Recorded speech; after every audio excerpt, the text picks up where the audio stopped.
Es una estrategia habitual cuando algo cruje en un gobierno, echar mano de la pesada herencia. Este video fue posteado por el presidente Javier Milei en su propia cuenta el día después del criticado asado en la Quinta de Olivos, que pagaron 20 lucas cuando festejaban haberle negado 15.000 pesos a cada jubilado.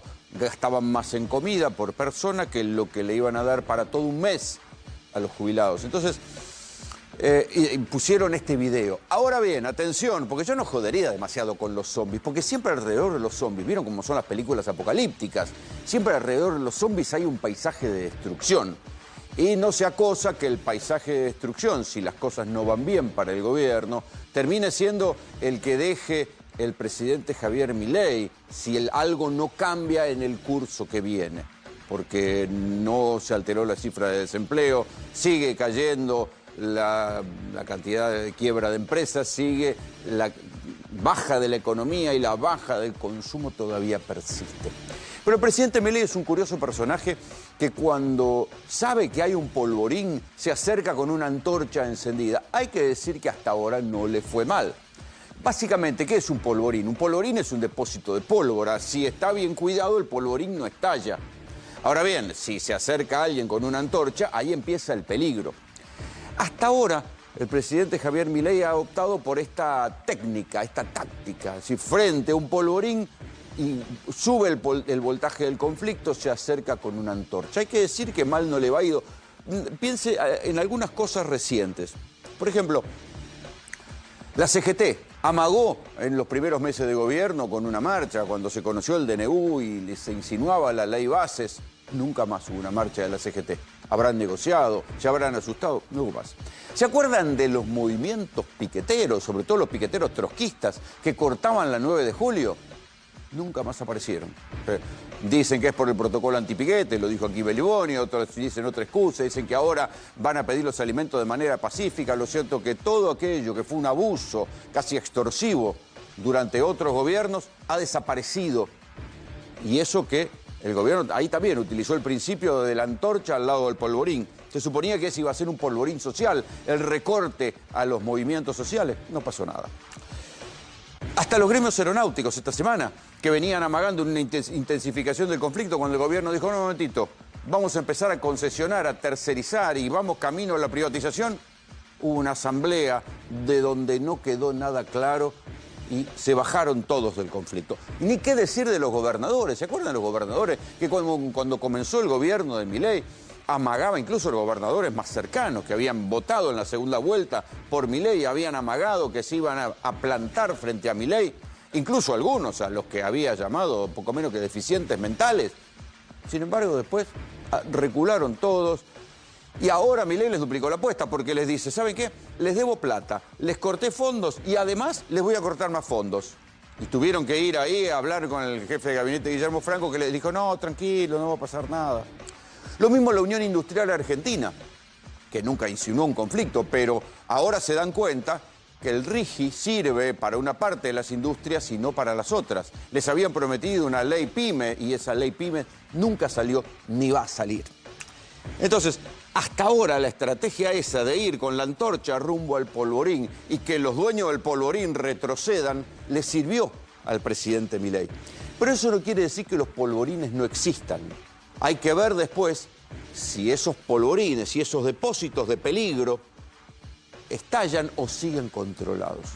Pero eso no quiere decir que nosotros que nos dedicamos a narrar, o según nuestro legal saber y entender qué es lo que pasa y qué es lo que vemos en la sociedad, no los veamos.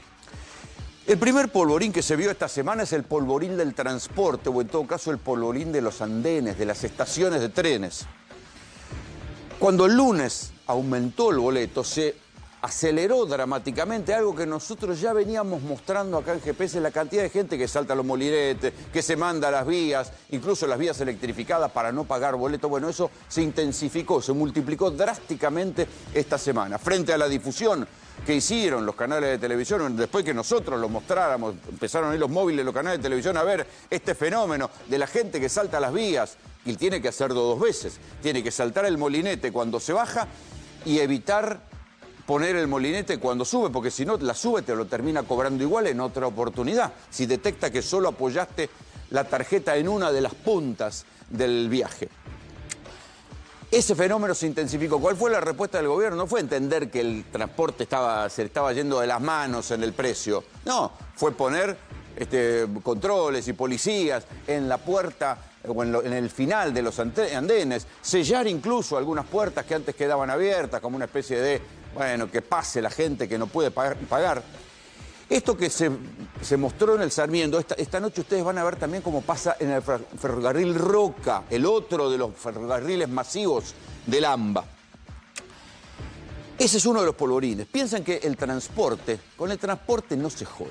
La verdad, hay montones de experiencias históricas en América Latina que demuestran que con el costo del transporte no se jode porque la gente se enoja y en los transportes se junta mucha gente y eso sí es un polvorín, porque ahí una chispa de bronca puede encender un estallido. Sin embargo, al gobierno no le importa, porque además la gente sabe que cada mango de más que gaste en el transporte no va a ser para viajar mejor, seguramente va a ser para viajar peor, porque no solo les aumentan cada vez más a ellos, sino que además recortan los presupuestos y baja la calidad del servicio. Esto se ha visto, y si no, acuérdense del choque de trenes del ferrocarril Mitre, porque se habían robado los cables de cobre, los habían vendido en el barrio 31 y por una cuestión presupuestaria no se habían tomado el trabajo de reponerlos. Entonces, ya se sabe que todo recorte, que todo aumento no va a ser para mejorar el servicio, sino para empeorarlo, y con la especulación de que la gente algún día se hinche tanto las pelotas que diga, bueno, más sí, privatícenlo, désenlo a cualquiera,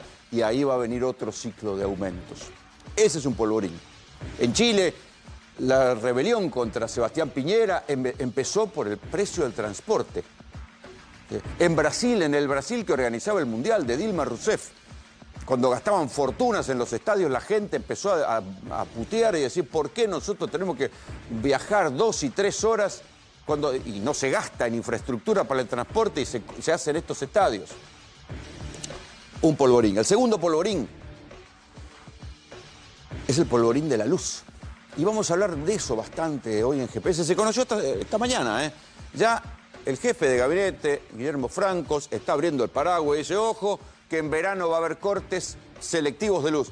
Por ahora, el jefe de gabinete dice que van a ser para las empresas, pero nosotros tenemos datos de que no va a ser solamente para las empresas y que va a haber otra vez un conflicto fuerte con las provincias, las mismas provincias que terminaron votándole en buena parte de ellas, casi todo a Milei. Bueno, ahora van a tener otro conflicto porque va a haber un problema y un tironeo por el suministro de electricidad y el costo de la electricidad.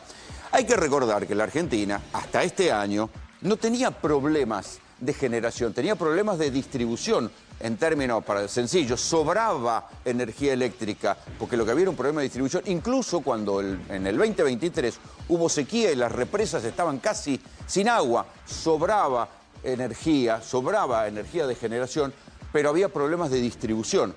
El gobierno se está anticipando y dice, no, lo que va a haber es un problema de generación. Y hay que pensar en un verano con cortes de electricidad. ¿Y eso qué supone? Otro polvorín. Porque la gente, cuando le cortan la luz, no es que se queda tranquila, sale a cortar ruta, se enoja, y ese es el segundo polvorín. Y el tercer polvorín es el polvorín del hambre. El hambre que uno ve en la bronca de los jubilados, que les cobran cada vez más caros los remedios, que la inflación les come lo que pueden cobrar, y que no ven claro a dónde va esta cosa, con el gesto, además, obsceno, de decirles, ¿saben qué? Miren, festejamos que les logramos torcer las manos a los que les querían aumentar la jubilación, y lo festejamos en Olivo para que no queden dudas. Después lo que hicieron en Parchá diciendo que bueno, que era el nacimiento de una nueva alianza, pero el festejo de haberle negado 15.000 pesos a los jubilados va a quedar en la historia. Eso no quiere decir que le vaya a ir mal al presidente Javier Milei, pero va a quedar en la historia como una audacia o como no haber entendido la realidad. Pero eso es para los jubilados, que no son los únicos que tienen hambre. Porque muchas veces nos olvidamos de los indigentes, de los que se van cayendo del mapa con el desempleo.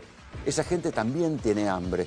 Y ese hambre no se resuelve necesariamente con una medida, sí, muy inteligente que ha tomado el gobierno, que es aumentar la tarjeta alimentar, justamente, y aumentar también la asignación universal por hijo, pero eso no está alcanzando. Está el aumento del costo de vida, la caída de los laburos y de las changas de la gente, que eso no alcanza. Y nosotros se los vamos a mostrar hoy en una de las tantas filas del hambre que terminan armando el otro polvorín.